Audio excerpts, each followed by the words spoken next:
kepada Bapak Rektor dan segenap staf rektorat dan seluruh para dosen, mahasiswa, guru-guru dan juga DKM masjid dan semua yang hadir tempat ini. Mudah-mudahan Allah Subhanahu wa taala memberikan manfaat kepada kita sekalian di dalam kehadiran kita di majelis ini untuk mengambil memaknai kemerdekaan sehingga sesuai dengan apa yang dimaksud oleh Rasulullah Sallallahu Alaihi Wasallam.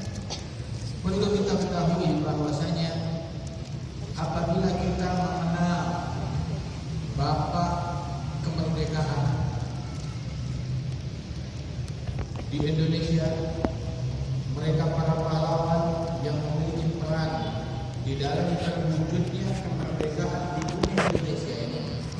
Dan perlu kita ketahui bahwasanya Nabi besar Muhammad Sallallahu Alaihi Wasallam beliaulah pelopor kemerdekaan di seluruh dunia yang memberikan kemerdekaan di seluruh dunia, sehingga masyarakat di luar Islam mereka pun juga baru mengenal makna kemerdekaan tersebut yang sebenarnya mencapai daripada kemerdekaan tersebut karena mereka ingin merasakan mendapatkan apa kemerdekaan yang didapatkan oleh umat Islam tersebut yang dibawa oleh Islam. Ketahuilah bahwasanya salah seorang sahabat Rasulullah Sallallahu Alaihi Wasallam, Sayyidina Rabi' bin Amir, beliau mengatakan di dalam ucapannya, Allahu ta'ala linukhrijal ibad min ibadatil ibad ila ibadati rabbil ibad wa min yawmil adyan ila amnil islam wa min dhiqid dunya ila sa'atid dunya wal akhirah. Rabi' bin Amir, beliau ketika ditanya oleh salah seorang panglima Persia, Rustum, bertanya, apa yang membawa kalian ke negeri kami ini? Siapa yang kalian bawa? Maka Rabi' bin Amir menyampaikan misi beliau, misinya Rasulullah SAW. Beliau menyatakan Allah Ta'ala, Allah mengirim kami, Allah mengutus kami. Untuk apa? Apakah untuk menjajah? Tidak.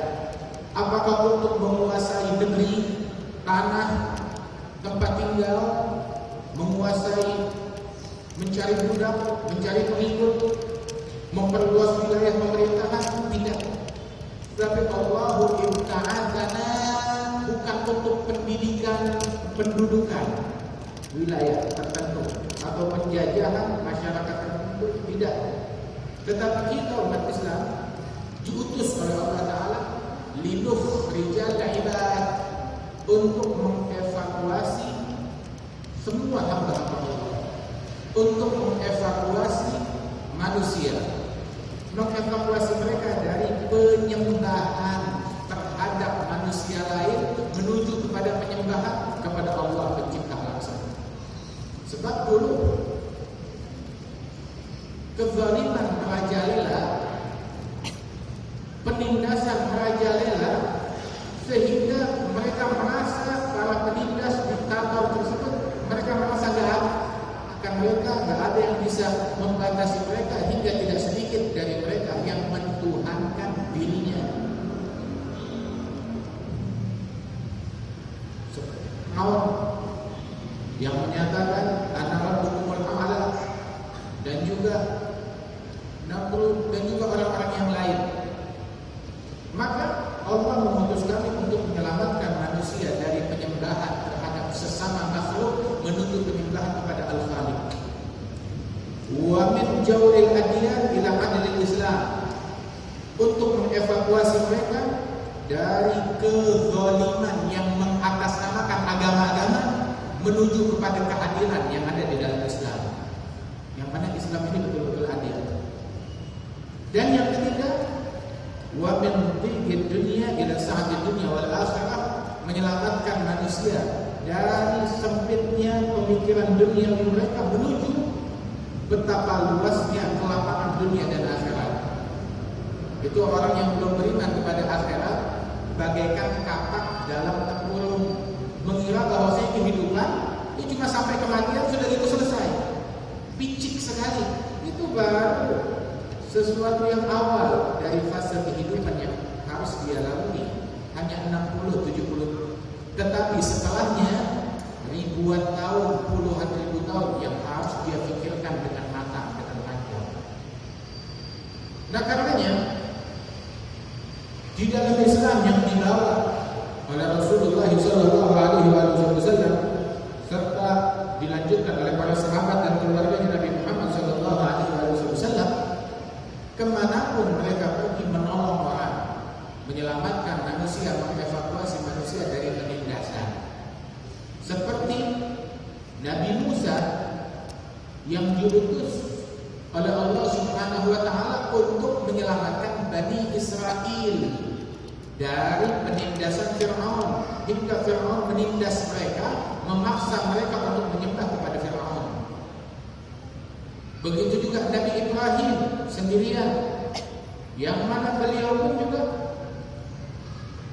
ingin memberikan keselamatan, membebaskan daripada masyarakat dari penindasannya Namrud. Yang mana Nabi Ibrahim mengatakan bahwasanya sesungguhnya Allah yuhyi wa yumiit, Allah menghidupkan, mematikan. Namrud berkata, anak qatilun, saya juga bisa mematikan, bisa menghidupkan. Di bawah dua orang yang harusnya dihukum pancung, harusnya dihukum dieksekusi, dan yang satu bunuh, yang satu biarkan hidup. Nah, saya menghidupkan dan saya mematikan. Dijawab oleh Nabi Ibrahim, inna Allah ya'ti bisyamsi minal masyriq fa'ti biha minal maghrib. Allah mendatangkan matahari, menerbitkan matahari dari timur. Kalau betul kamu tahu Tuhan, datangkan matahari dari barat. Fabuhital ladzi kafar. Maka dia tidak bisa menjawab apa-apa, tapi seputus alasannya dia dengan jawaban yang diberikan oleh Nabi Ibrahim. Nabi Musa diutus oleh Allah Subhanahu wa taala untuk membawa kemerdekaan bagi Bani Israel dan diberikan pembekalan oleh Allah Subhanahu wa taala. Di sini kita perlu mengambil pelajaran kemerdekaan yang kita dapat, dan setiap negara, setiap orang yang kemerdekaan dan hakikat kemerdekaan, dia harus membekali seperti pembekalan yang didapat oleh Nabi Musa. Nabi Musa bekali oleh Allah Subhanahu wa taala, idhaba ila fir'auna, wahai Musa, wahai Harun, pergilah kalian berdua kepada Fir'aun. Lantas dipesankan oleh Allah Subhanahu wa taala, wala taniya an dzikri, jangan kalian kendor, jangan kalian bermalas-malasan, jangan kalian lemah, jangan kalian lengah untuk selalu berzikir kepadaku, kata Allah Ta'ala. Ini pembekalan yang pertama. Dan juga dijadikan tujuan mereka, target apa? Target mereka mencari kemerdekaan, targetnya apa? Target di dalam mencari kemerdekaan apa? Mereka ingin mendapatkan hasil bumi untuk kita ambil sendiri tanpa diintervensi oleh asing, atau ingin mengambil tambang yang dia punya tanpa secara murni, tanpa gangguan dari orang asing dan lain sebagainya.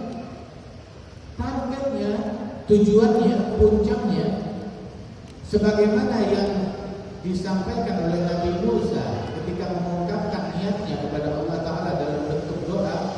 Nabi Musa ketika diangkat menjadi Nabi dan Rasul, beliau doa kepada Allah Ta'ala yang mengungkapkan ketulusan hatinya. Beliau bilang, Rabbi shrah li sadri wa yassir li amri wahlul 'uqdatam min lisani yafqahu qawli waj'al li waziran min ahli Harun akhi ushdud bihi azri wa ashrikhu fi amri.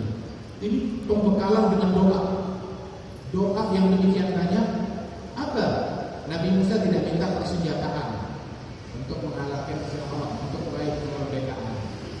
Beliau pun juga tidak minta dukungan politik dari partai A, partai B, atau dari kelompok ini, itu tidak. Beliau pun juga tidak meminta pertolongan dari negara tertentu di luar Mesir, bukan, tapi beliau langsung minta kepada Allah Ta'ala, pertama, ya Rabb, Rabbi Syrah li sadri, lapangkan hatiku dengan zikir, Rabbi Syrah li sadri, wa yassir li amri, mudahkan urusanku. Kemudahan datangnya dari Engkau, bukan dari partai, bukan dari organisasi, bukan dari negara A, bukan dari negara B, bukan dari persatuan bangsa-bangsa. Kemudahan datangnya wa yassir li amri, wahlul 'uqdatam min lisani, buka apa yang mengunci lidahku. Artinya pun agar terbuka pintu dialog, bayan, penjelasan. Bukan belum apa-apa udah menyumpahi, udah mengutuk, tidak, tetapi buka pintu untuk dialog, menyampaikan ayat penjelasan kepada mereka. Ya betul. Lantas saya sendiri tidak, Harun akhi ushdud bihi azri wa ashrikhu fi amri. Saya meraihkan mereka, bukan saya menonjol, saya pahlawan sendirian. Tidak, saya punya saudara. Saya ingin saudara saya untuk gabung bersama saya. Walaupun Allah tidak perlu, tidak butuh kepada fulan untuk mewujudkan kemenangan bagi Nabi Musa, tapi makna persatuan yang dibawa di sini, makna persaudaraan yang dibawa. Harun akhi ushdud bihi azri wa ashrikhu fi amri. Saudaraku Harun, masukkan dia dalam perkara ini. Sehingga Nabi Harun itu diangkat oleh Allah menjadi nabi, mendampingi Nabi Musa. Lantas tujuan akhirnya, kalau ini sudah tercapai semuanya, setelah merdeka mau apa? Apa tujuannya? Kay nusabbihaka katsira wa nadhkuraka katsira innaka kunta bina basira. Tujuannya agar kita bisa bertasbih yang banyak kepadamu, agar kita bisa berzikir yang banyak kepadamu. Sesungguhnya Engkau Maha menatap, Maha melihat, Maha mengetahui keadaan kami. Kata Nabi Musa, wahakala. Dan mereka menjadikan zikir sebagai senjata mereka yang paling ampuh, sebagaimana pesan Allah Ta'ala, wala taniyah an dzikri. Jangan kalian lalai, jangan kalian lupa untuk senantiasa berzikir kepadaku. Jangan lengah untuk selalu berzikir kepadaku. Zikir ini adalah alat untuk meraih kemerdekaan, dan yang kedua pun juga adalah tujuan akhir. Setelah meraih kemerdekaan, tujuannya apa? Agar bisa berzikir kepada Allah Subhanahu wa Ta'ala. Dan disebutkan bahwasanya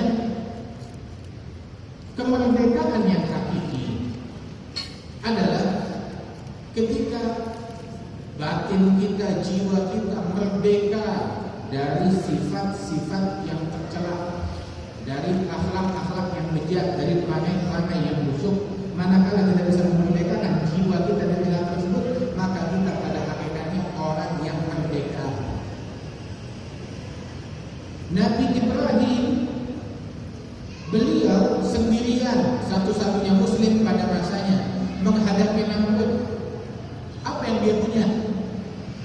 Namrud punya segalanya. Nabi Ibrahim punya siapa? Punya Allah. Tatkala dia punya Allah, maka Nabi Ibrahim punya segalanya. Sehingga dikatakan oleh para ulama, man wajadallah madza faqad wa man faqadallah madza wajad. Yang telah menemukan Allah, apa yang luput darinya? Yang kehilangan Allah, apa yang dia dapat? Kalau dia sudah kehilangan Allah, apa yang dia temukan? Apa yang dia dapat? Dunia seisinya tidak ada gunanya kalau dia kehilangan Allah Subhanahu wa Ta'ala. Namrud punya segalanya, tapi kehilangan Allah, maka dia kehilangan segalanya, hancur binasa segalanya. Fir'aun punya segalanya, tetapi dia tak punya Allah, maka dia kehilangan segalanya. Nabi Musa tidak punya apa-apa. Nabi Ibrahim tidak punya apa-apa, tapi punya Allah, maka menemukan segalanya, mendapatkan segalanya. Wal aqibatu lil muttaqin. Hasil akhir selalu Allah Ta'ala berikan hanya kepada mereka orang-orang yang bertakwa. Kemudian sesungguhnya pun juga merasakan penjajahan tersebut, merasakan penindasan tersebut. Nabi merasakan, dan Nabi Muhammad adalah teladan kita. Dan istimewanya Rasulullah, beliau adalah teladan yang sempurna bagi si kaya, bagi si miskin. Teladan yang sempurna bagi laki dan perempuan. Teladan yang sempurna bagi penguasa dan bagi orang yang tertindas. Sallallahu alaihi wasallam. Sehingga beliau ketika berada di masa penindasan, tubuh beliau terjajah. Umat Islam tubuh mereka terjajah, tetapi jiwa mereka merdeka bebas. Sayyidina Bilal disiksa di padang pasir Mekah yang panas, ditimpakan batu besar, dan beliau menjerit ahadun ahad, ahadun ahad. Ammar bin Yasir dijajah oleh kaum jahiliyah di Mekah, sehingga ayah dan ibu beliau menjadi orang Islam yang pertama mati syahid, terbunuh, disiksa, dibunuh oleh majikan mereka. Kemudian juga banyak di antara para sahabat yang mereka terjajah sedemikian rupa. Bahkan Nabi Muhammad sendiri, beliau dicekik dari belakang ketika sedang tawaf. Waktu lagi sujud, diletakkan kotoran, jeroan, sembelihan unta, darah dan kotorannya diletakkan di kepala Rasulullah SAW. Rasul merasakan penindasan, diboikot. Pemboikotan yang terjadi dari sisi ekonomi, sosial, kesehatan, diboikot habis-habisan selama bertahun-tahun di Syekh Abu Talib. Di padang pasir mereka, gak ada orang yang mau bertransaksi dengan mereka, sehingga mereka tidak makan makanan yang dimakan manusia. Mereka memakan dedaunan yang biasa dimakan oleh kambing dan hewan. Dari kejadian tersebut, Siti Khadijah sakit parah, kemudian meninggal dunia akibat pemboikotan ini. Hingga Rasulullah SAW dalam keadaan terjajah, dalam keadaan tertindas dan akan dibunuh, beliau diperintahkan oleh Allah untuk hijrah dan hingga ke kota Madinah. Sampai di kota Madinah, penindasan masih belum berhenti, diperangi Rasulullah SAW. Muslimin yang ada di sana dibantai, diperangi, dan di dalam peperangan tersebut Nabi Muhammad SAW tahu bagaimana memperlakukan para penjajah yang ingin menindas, mengambil kemerdekaan mereka. Rasulullah SAW bertahan membela diri, bukan pasrah begitu saja, bertahan membela diri, menjaga kedaulatan. Kemudian juga seimbang hal itu dengan metode dakwah, rahmat dan kasih sayang yang dibawa oleh beliau. Ada sahabat bilang, ya Rasulullah, lawan kita orang-orang musyrikin banyak membantai, membunuh sahabat-sahabat kita dalam perang ini. Sumpahi mereka, kutuk mereka, laknat mereka. Nabi bilang, mabu itu laknat wala sababa. Perang sih perang, tapi saya diutus oleh Allah bukan sebagai tukang laknat, bukan sebagai tukang caci maki. Aku diutus sebagai rahmatan lil alamin, kata Rasulullah SAW. Dan di dalam situasi perang terhadap musuh-musuh Islam, orang-orang non-muslim, orang-orang kafir yang menyerang umat Islam, Nabi Muhammad tidak melampiaskan kebencian dan kemarahan dan dendamnya kepada, dan Nabi tidak ada dendam, tidak melampiaskan membalas kejahatan terhadap orang-orang non-muslim yang berada di wilayahnya Rasulullah di Madinah.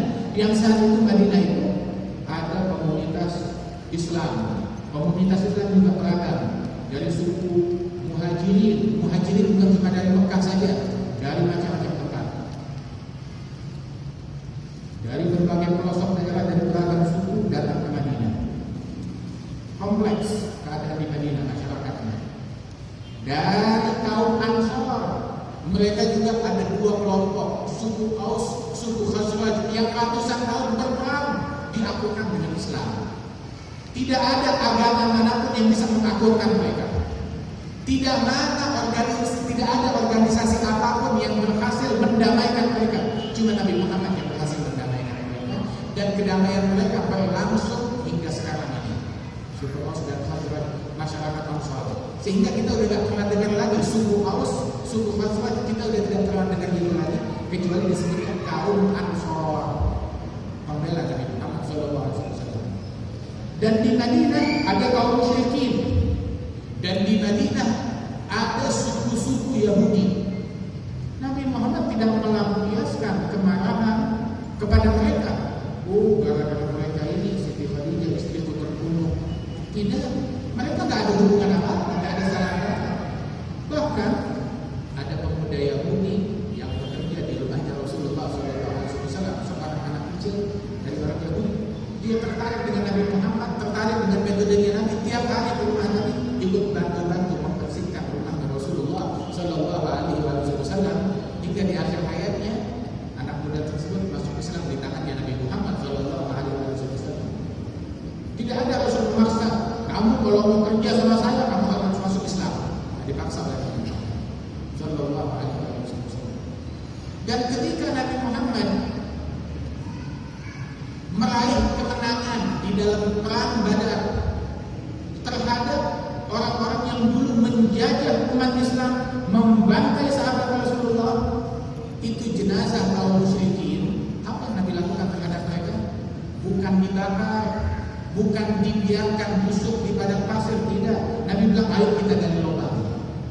Kenapa? Kita makamkan mereka, dimakamkan, jangan dibiarkan dimakan oleh binatang buas, di sini oleh burung lantai.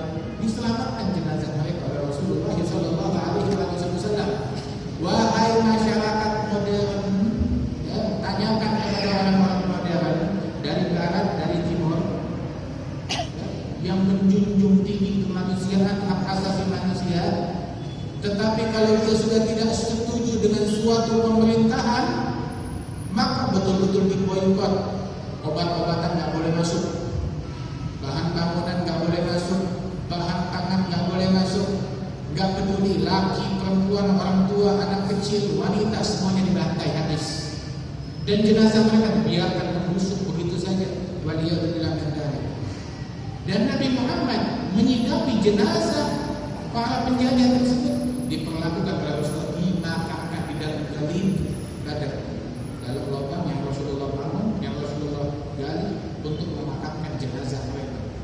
Ketika masuk kembali ke kota Mekah membawa kemenangan, membawa kemerdekaan, Nabi membawa kemerdekaan kepada masyarakat Mekah bukan dengan membusungkan dada, menyombongkan diri, berbangga, tidak.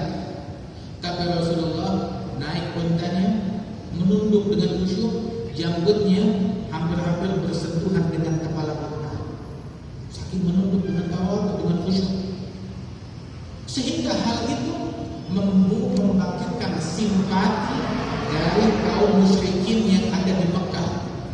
Kita dulu menzalimi, menjahati dia, tapi sekarang ketika dia meraih kemenangan, dia masuk dengan khusyuk, dengan tawadhu, dengan tunduk, tidak mengangkat kepalanya. Sallallahu alaihi wasallam. Dikumpulkan para mantan penjajah tersebut. Ketika mereka dikumpulkan di hadapan Nabi Muhammad, masing-masing ketakutan. Kita dulu pernah ngatain dia, kita dulu pernah merangin dia, kita memprovokasi anak-anak untuk melempari dia, untuk menaruh duri, untuk mengganggu, untuk memerangi dan lain sebagainya. Banyak sahabat yang kita bunuhi. Lantas Nabi tanya, "Mata betul Nabi kailan bikum?" Menurut kalian apa yang akan aku lakukan terhadap kalian? Mereka bilang, "Akhun karim, ibn akhun karim, engkau saudara kami yang mulia, putra dari saudara kami yang mulia." Nabi tersenyum, "Idhabu antumut tulata." Pergilah kalian semuanya ikut merdeka juga. Kata Rasulullah SAW. Tidak memaksa satupun dari mereka untuk masuk Islam. Merdeka bebas. Kamu mau menganut agama apapun silakan. Urusan kamu. La ikraha fid din. Tetapi kamu menindas, memaksa, nggak boleh ngikutin Islam, harus ngikutin saya, nggak ada paksaan, nggak boleh. Itu yang kita singkirkan, menyingkirkan penjajahan. yang dilakukan oleh masyarakat manapun juga. Bahkan ketika umat Islam berpuasa dan meraih kemenangan, Nabi Muhammad berpesan, kalian kalau berperang menang, musuh udah balik arah, udah kabur, jangan kalian kejar. Kata Rasulullah, yang sudah lari jangan dikejar. Misi kita bukan memerang, misi kita adalah menyelamatkan, bukan membantai orang. Yang sudah lari tidak usah dikejar, kata Rasulullah. Anak-anak yang ada di medan perang gak boleh mengganggu anak-anak, gak boleh mengganggu orang perempuan yang ada di situ, gak boleh dibunuh, kata Rasulullah. Ketika kalian masuk ke wilayah musuh, kalian melalui tempat-tempat ibadat, baik itu gereja atau sinagog atau kuil peribadatan. Di situ ada pendeta yang lagi beribadat di situ. Tidak boleh kalian ganggu orang yang lagi ibadat di kuilnya, biarkan. Kan bukan dia yang merangi kita, urusan dia. Dilarang oleh Rasulullah SAW untuk mengganggu orang-orang non-Muslim yang tidak ada hubungannya di dalam memerangi Nabi Muhammad SAW dan negara Islam ini.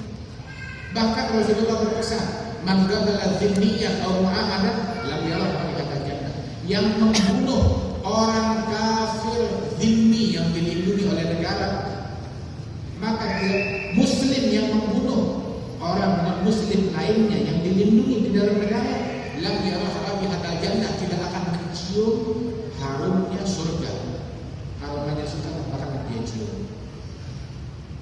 Kemerdekaan yang dibawa oleh Rasulullah SAW menyelamatkan bukan hanya orang yang masuk Islam saja, tidak, tetapi dimanapun Islam masuk membawa kemerdekaan bagi negeri tersebut, mengangkat penindasan dari mereka.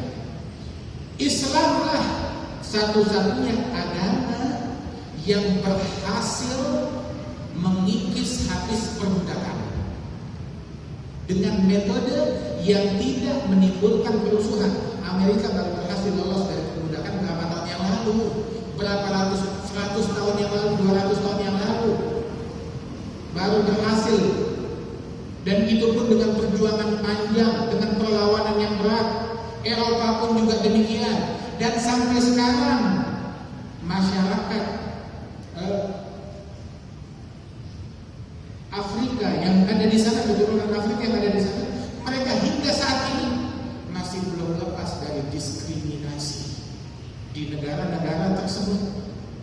Tapi Islam 15 abad yang lalu, Sayyidina Bilal, ada kesalahpahaman yang terjadi antara beliau dengan satu sahabat yang lain, Udzar, atau salah seorang sahabat lainnya. Maka sahabat tersebut berkata kepada Bilal, mantan budak, ya benda sauda, wahai budak, anak dari seorang wanita budak berkulit hitam. Nabi dengar tersebut, maka Nabi mengatakan, innaka mri'un fika jahiliyah, kamu adalah seseorang yang pikirannya masih diracuni oleh pikiran jahiliyah, kata Nabi Muhammad. Kenapa? Dengan meremehkan saudaramu yang mantan budak tersebut, atau dia adalah berkulit hitam atau keturunan budak. Maka dia menyesal akan hal tersebut. Dia bilang, wahai Bilal, maafkan saya, ridhoi saya. Dia bilang, udah saya maafkan, udah saya ridhoi. Dan saya masih belum puas, letakkan telapak kakimu di muka saya, di pipi saya. Biar di dalam hati saya ini tidak ada sifat meremehkan terhadap budak ataupun mantan budak. Ini sudah diikis habis oleh Nabi Muhammad dari 15 abad yang lalu. Dan juga dengan metode yang tidak menimbulkan kerusuhan, Rasulullah berhasil menuntaskan perbudakan. Yang misalkan ada kafarah yamin, untuk menggugurkan sumpahnya, dianjurkan untuk membebaskan budak. Melakukan kekeliruan ini kafarahnya membebaskan budak. Yang melakukan hal ini kafarahnya membebaskan budak, hingga budak itu terbebaskan, dikikis habis oleh Rasulullah SAW, dan disebut pahala tentang membebaskan budak. Bahkan Siti Aisyah ada waktu itu punya seorang budak dari Bani Tamim, maka Rasulullah SAW mengatakan, ya Aisyah, bebaskan dia, innahu min walad Ismail, ini bebaskan budak, kata Rasulullah SAW, mengikis habis perbudakan Kalau orang baru berhasil beberapa puluh tahun, berapa ratus tahun yang lalu, kita berhasil dari 15 abad yang lalu. Bahkan yang memerdekakan kaum wanita, membawa kemerdekaan dari kaum wanita, ya Islam ini dari 15 abad yang lalu. Kalau sekarang diskriminasi terhadap kaum wanita masih terjadi di Eropa, masih terjadi di Amerika, mereka yang menggembar-gemborkan hak asasi kaum wanita, emansipasi dan lain sebagainya. Tapi kalau ada bos mereka seorang wanita, mereka keberatan. Punya presiden berkulit hitam, mereka juga pusing, nggak kuat. Masih banyak timbul tantangan di sana sini. Presiden wanita naik, mereka pun juga banyak yang berbicara di bawah dan lain sebagainya. Tapi umat Islam telah mengangkat derajat kaum wanita dari dulu. Di masa jahiliyah, suku Arab, masyarakat Arab,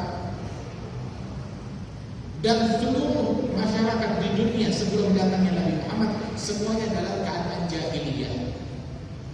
Tetapi suku Arab di masa tersebut adalah yang kondisi kemasyarakatan mereka paling mendingan, belum serusak masyarakat Eropa. Yang lebih dahsyat lagi, mereka berada dalam jahiliyah kebobrokan masyarakat Eropa hingga 400 tahun yang lalu, 300 tahun yang lalu. Itu masih banyak, dan kita sudah tuntas dari 15 abad yang lalu. Dan masyarakat Arab termasuk yang paling mendingan di masa kegelapan tersebut, hingga datang Nabi Muhammad SAW yang mempelopori kemerdekaan dan hak-haknya kaum wanita. Pertama sekali Nabi bilang surga di telapak kakinya kaum wanita, ibu. Kata Rasulullah SAW. Sahabat tanya, siapa orang yang paling berhak untuk kita pergauli dengan baik, dengan santun, dengan keramahan, dengan budi pekerti, dengan penghormatan, dengan pengagungan? Nabi bilang, ummuka, ibumu, kaum wanita. Terus Rasulullah SAW bilang, khairukum li ahli, wa ana khairukum li ahli. Yang terbaik di antara kalian, yang paling baik untuk kaum wanitanya, untuk keluarganya, aku orang yang paling baik terhadap kaum wanita, terhadap keluarga. Semuanya diangkat kaum wanita. Bahkan dijadikan teladan-teladan mulia bagi umat kaum wanita. Di antaranya Siti Maryam binti Imran. Tahu kan nama Siti Maryam, ibundanya Nabi Isa, lebih banyak disebutkan di dalam Al-Quran dibandingkan di Bible. Nama Siti Maryam lebih banyak disebutkan di dalam Al-Quran dibandingkan di Bible. Nama Nabi Isa lebih banyak disebutkan di Quran dibandingkan di Bible. Quran yang mengangkat mereka, memperkenalkan kepada kita ibunya Nabi Isa, Maryam binti Imran. Yang dibawakan di dalam Al-Quran Siti Maryam dan juga keluarganya Maryam, siapa? Bapak dan ibunya Maryam disebutkan di dalam Al-Quran. Di dalam Al-Quran ada satu surat namanya surat Maryam. Dan di kitab Bible mana surat Maryam? Tidak ada surat Maryam. Ada kitab Yohanes, ada kitab ini, kitab itu. Maryam tidak ada. Cuma di dalam Al-Quran ada surat Maryam.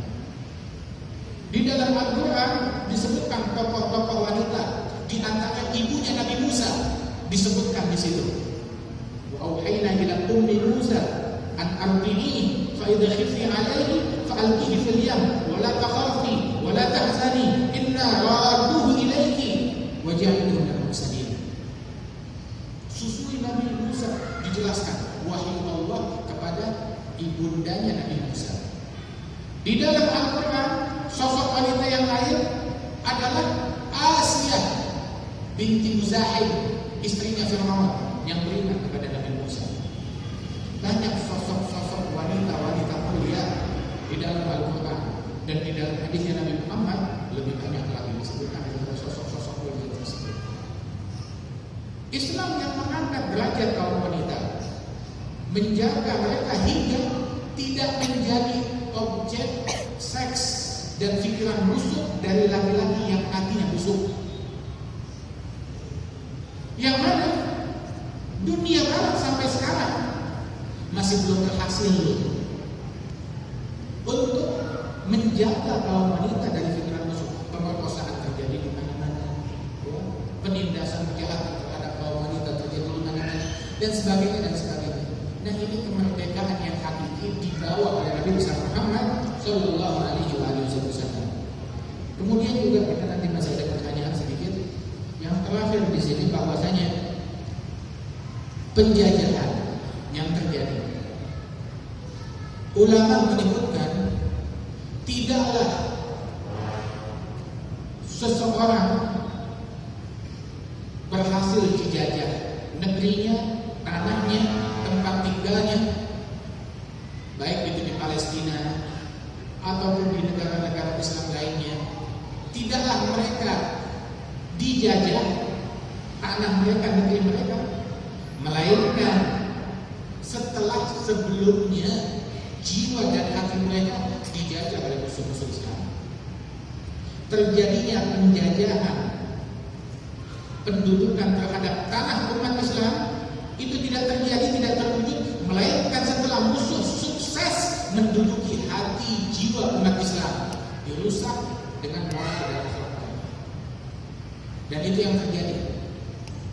Palestina tidak terjadi penjajahan di situ, melainkan silakan cari tahu sejarahnya mereka, melainkan setelah menyebarnya buka-bukaan aurat di tengah-tengah masyarakat, minuman keras, perzinahan, pergaulan bebas, hingga akhirnya berujung kepada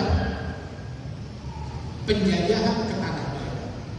Jiwa mereka sudah dijajah, akhlak mereka sudah dijajah, agama mereka dijajah, berujung kepada baru terasa setelah tanahnya dijajah, diduduki, baru mereka sadar.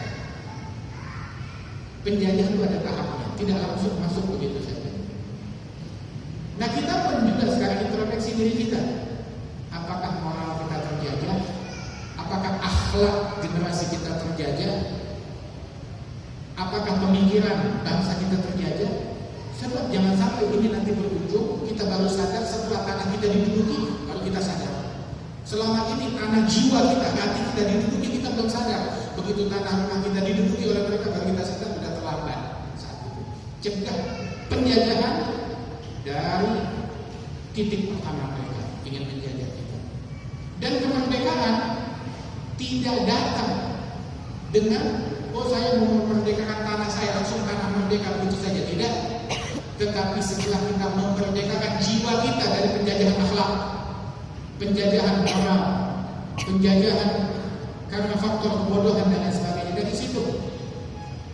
Makanya termasuk di antara alat bantu kemerdekaan penyebaran pendidikan ilmu agama, persatuan yang terjadi di antara umat Islam, organisasi-organisasi yang bersatu, umat Islam yang bersatu, itu adalah cikal bakal dari kemerdekaan. Di situ kemerdekaan datang, zikir, ilmu, akhlak yang menyebar di tengah-tengah masyarakat. Perlu kita ketahui, Jenderal Sudirman itu kiai, gerilya dari satu hutan ke hutan yang lain bersama para santrinya, kiai, majelis, begitu. Sebagaimana di dalam sejarah yang disebutkan hal yang demikian, seorang kiai, seorang ustaz, radhiyallahu anhu, dan banyak tokoh-tokoh yang sebenarnya mereka ini membela kemerdekaan tanpa pamrih dan tidak mau nama mereka dicantumkan sebagai pahlawan. Padahal mereka adalah sosok besar yang berada di belakangnya Bung Karno waktu proklamasi, Bung Hatta waktu proklamasi. Mereka memajukan ini dua maju, mereka di belakang layar. Nah, karena saudara-saudara sekalian, kemerdekaan berasal dari jiwa kita dulu kita merdekakan, akhlak kita merdekakan, baru kita mulai kemerdekaan yang sebenarnya dari Allah Subhanahu wa taala. Mudah-mudahan Allah Taala memberikan kemerdekaan yang hakiki kepada kita. Allah Taala semoga memerdekakan keluarga kita, anak-anak kita, kaum laki-laki dan kaum wanita kita dari perangai yang buruk, dari adat istiadat yang bejat, dari pemikiran-pemikiran yang busuk, dari moral yang terpuruk. Dan Allah Subhanahu wa taala memberikan kemerdekaan kita dengan cahaya ilmu, dengan cahaya Islam, dengan cahaya takwa, dengan cahaya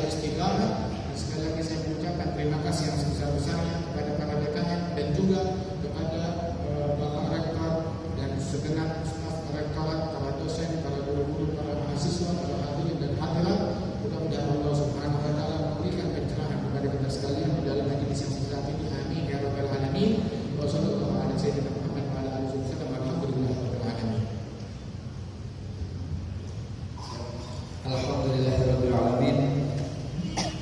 Ilmu yang telah disampaikan oleh guru kita, kiranya mari kita mempertahankan kemerdekaan Republik Indonesia dengan mempertahankan dari segala lini apa yang kita bisa, dengan berlandaskan kepada tauladan kepada Nabi kita Nabi Muhammad SAW, di mana beliau Nabi kita Nabi Muhammad adalah sebaik-baik tauladan bagi segala status masyarakat. Apa yang ada di masyarakat adalah semua ada di masyarakat, dan kemerdekaan hakiki adalah di mana sahabat kita bisa terkekang dan di mana sahabat kita bisa terarah dengan niat dan cara yang baik. Disitulah kemerdekaan yang hakiki itu ada.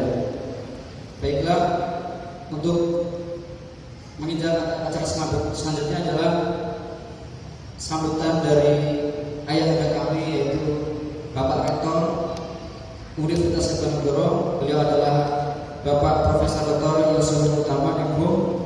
Kami persilahkan untuk menyampaikan sepatah dua kata kalimatnya kepada Bapak Profesor Dr. Yusuf Utama MHum. Kami persilahkan.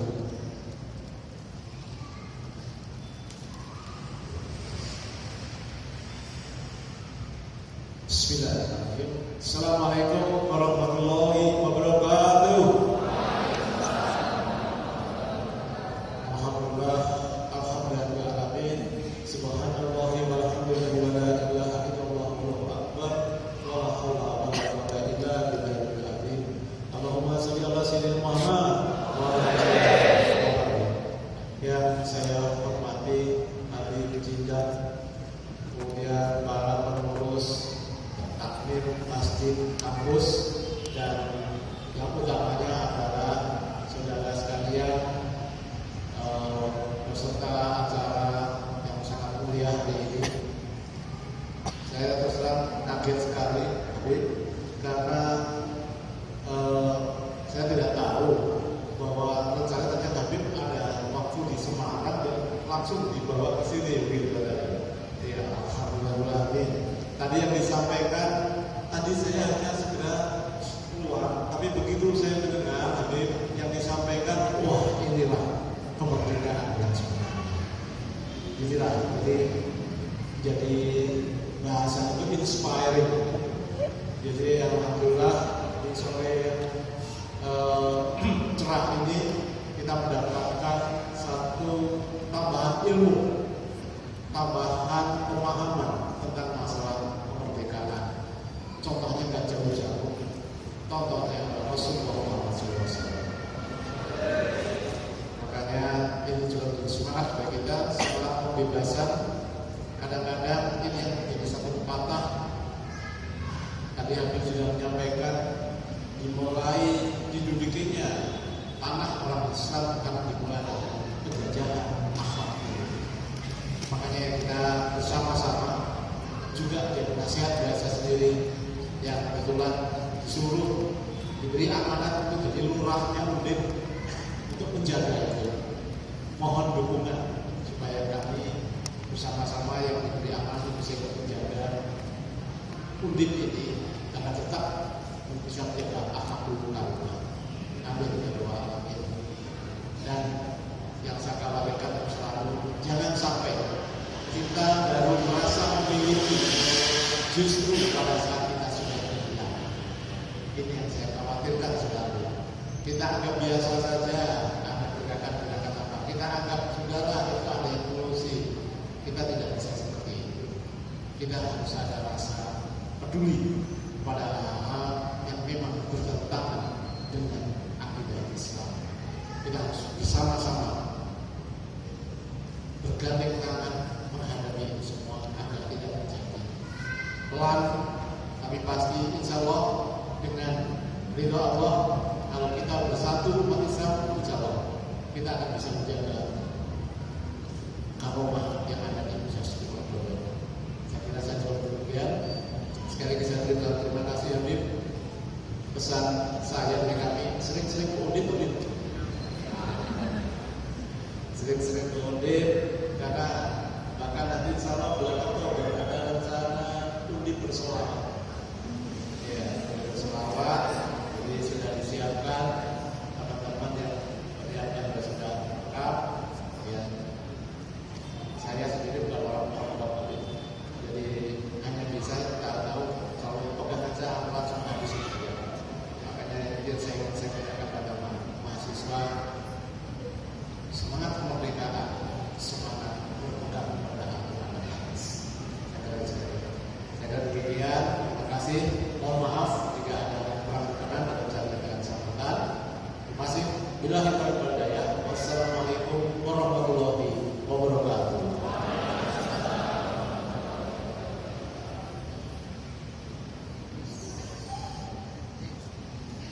Terima kasih kepada yang kami beliau Pak Rektor Universitas Diponegoro, Bapak Profesor Yos Johan Utama, MHum, atas patah kalimat yang telah disampaikan oleh beliau. Acara yang terakhir yaitu doa penutup yang akan disampaikan oleh guru mulia kita, beliau Al-Habib.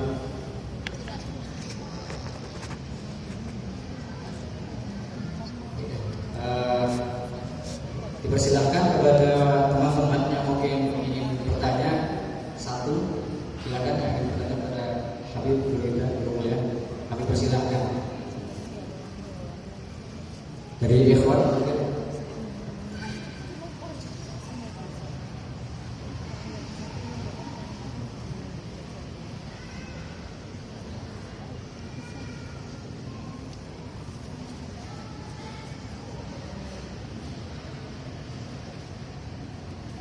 Bismillahirrahmanirrahim. Assalamualaikum warahmatullahi wabarakatuh.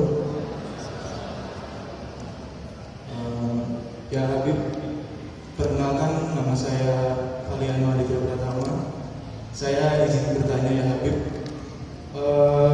Mungkin dari kita mahasiswa juga perlu penerangan tentang batas-batas dari emansipasi wanita itu, Habib. Nah, terus jika ada suatu pemilihan pemimpin, mungkin bisa diberi penerangan juga bagaimana sikap kita jika ada dua calon pemimpin, yaitu pemimpin lelaki dan juga pemimpin wanita, tetapi dua pemimpin ini sama-sama baik, Bib. Tapi realistisnya mungkin masyarakat melihat bahwa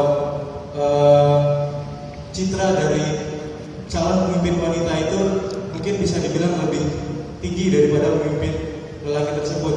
Apakah sikap kita sebagai seorang muslim memilih dengan bijak itu seperti bagaimana, Bu?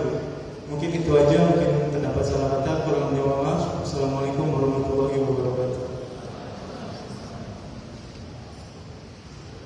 Ya, itu pertanyaan yang pertama. Mungkin ada yang kedua, terakhir. Kami persilakan. Ada? Ya.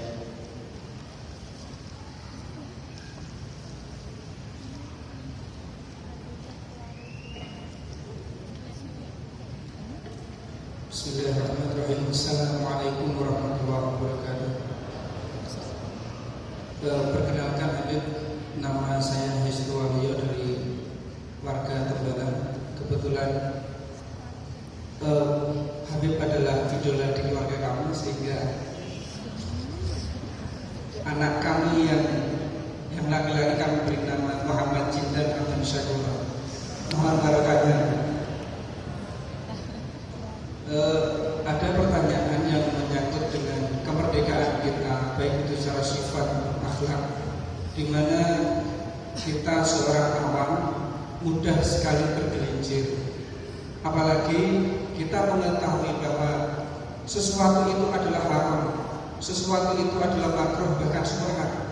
Tapi ada kalanya kita itu dengan kelemahan iman kita dan tidak kebudayaan kita, itu kita tidak mampu untuk bangkit dari tipu daya setan dan nafsu kita.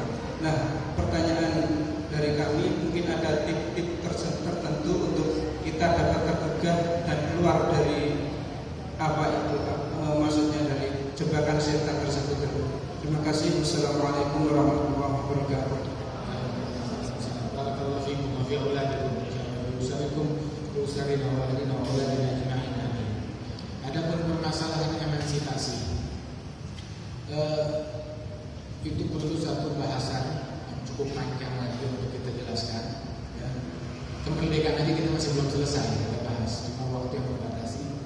Intinya emansipasi wanita.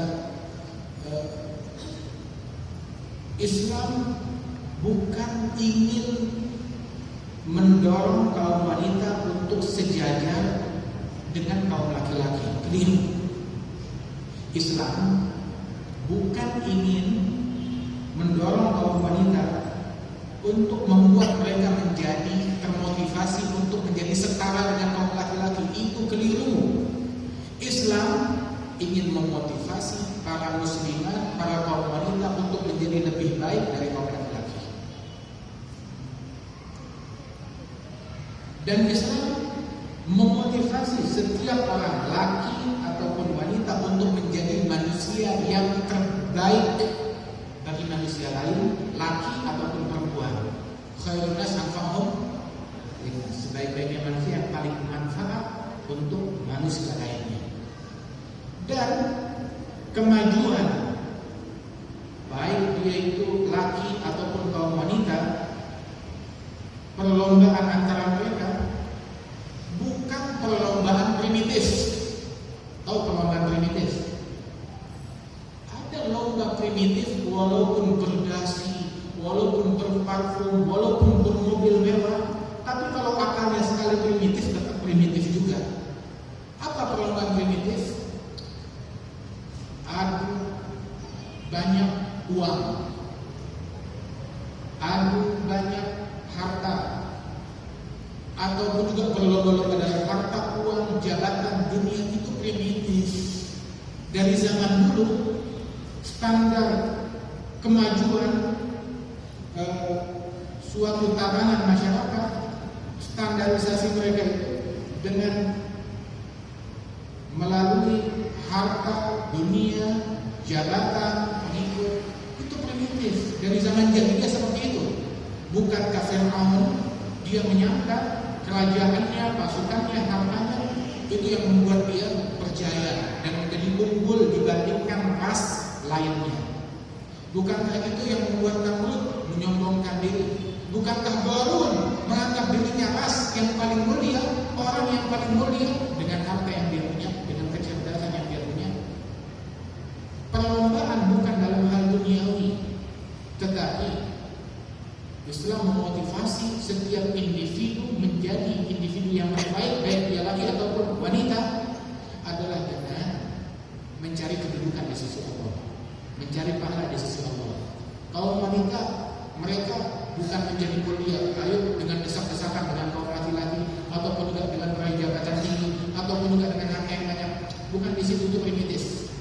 Tetapi kemajuan yang sebenarnya seperti Rabi'ah al-Adawiyah, seorang wanita salihah yang di masa hidupnya dia dari kuburannya, kemudian tiap kali dia ngaji di dalam lubang kuburnya hingga mengatakan 7.000 kali katakan Quran. Itu wanita salihah. Tiap malam dia sholat tahajud 1000 rakaat. Seperti Asma binti Abu Bakar As-Siddiq, dalam usia hamil tua naik ke gunung mengantarkan perbekalan untuk Nabi Muhammad dan Sayyidina Abu Bakar yang hijrah, yang bersembunyi di dalam gua, di gua Thur tersebut. Maka Siti Asma tiap malam selama 3 malam dalam keadaan hamil tua, dia bawa perbekalan buat Rasulullah dan ayah Sayyidina Abu Bakar As-Siddiq. Dan kita sekarang kalau pergi ke gua itu perlu waktu berjam-jam. Ada orang beberapa ikut bersama beberapa Umar ikut ziarah ke gua tersebut. Dia bilang, ya Habib, awal malam bawa sampai ini pertama dan terakhir saya nggak kuat. Siti Asma 3 malam berturut-turut dalam keadaan hamil tua. Itu perlombaan dalam hal tersebut. Fihin nisa yang sunnah karijali, dan banyak contoh-contoh teladan individu-individu wanita lainnya yang banyak.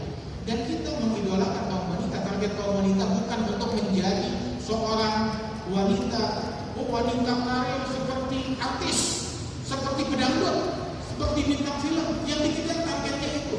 Jadikan targetnya Siti Khadijah, Jadikan targetnya Siti Asma, jadikan targetnya Siti Aisyah, Siti Fatimah, itu targetnya mereka. Bukan seperti artis, penyanyi, pejabat, bukan itu targetnya. Itu primitif. Nah, Islam ingin membangun individu yang keluar dari primitif menuju kepada individu yang modern, yang maju. Primitif kalau cuma masih katak dalam tempurung, pikirannya dunia. Dunia cuma 60 tahun, setelah itu ada akhirat. Kita ingin wanita bukan sama dengan kaum laki-laki, tetapi lebih maju dari kaum laki-laki. Itu yang harus menjadi motivasi setiap wanita dan setiap kaum laki-laki dan setiap orang. Adapun juga bagaimana kiat yang untuk mengukuhkan keteguhan kita di dalam menjalankan ibadah jauh dari maksiat, ya kiatnya kita harus mencari lingkungan yang baik, membangun lingkungan yang baik, ya. Lingkungan yang baik buat diri kita, buat keluarga kita, buat anak-anak kita. Biasakan keluarga itu dengan lingkungan majelis, dengan lingkungan akhlak. Disajikan kepada mereka tontonan yang berakhlak, yang bermutu, yang bagus, ya. Tidak sembarangan daripada sajian-sajian yang ada di internet dan televisi. Yang majelis yang semacam begini, mengapa kita banyak memulai daripada mahal keluarga dan anak-anak kita. Mudah-mudahan Allah Ta'ala memberikan berkah kepada kita sekalian. Allah menjadi mana ada yang menanggung. ولا تجعل فينا ولا منا شقيا ولا محروما اللهم انا نسالك خير الصباح وخير المساء اللهم انا نسالك خير الحياه وخير الممات وخير ما بين ذلك ونعوذ بك من شر الحياه وشر الممات وشر ما بين ذلك اللهم احينا حياه السعداء حياه من تحب لقاءه وتوفنا وفاه الشهداء وفاه من يحب لقاءه واحينا حياه السعداء حياه من تحب بقاءه برحمتك يا بادي يا حي يا قيوم بأرحم الراحمين على هدينا وإلى حضرة النبي الفاتحة.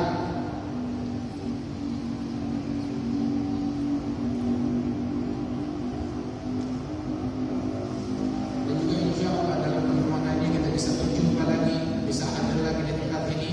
Ya, di sini juga Bapak Rektor kita ada Hasan, ada Habib Sodik dan juga teman-teman kita yang lain, dan akan kita kesempatan insya Allah kita mau silaturahmi lagi di sini dalam waktu yang lebih baik lagi. Amin ya rabbal alamin. ربنا آتنا في الدنيا حسنة وفي الآخرة حسنة وقنا عذاب النار وصلى الله على سيدنا محمد وعلى آله وسلم والحمد لله رب العالمين. السلام عليكم ورحمة الله وبركاته. Alhamdulillahirabbil alamin. Akhir acara yang sangat pada sore hari ini telah berjalan dengan khidmat dan sukses.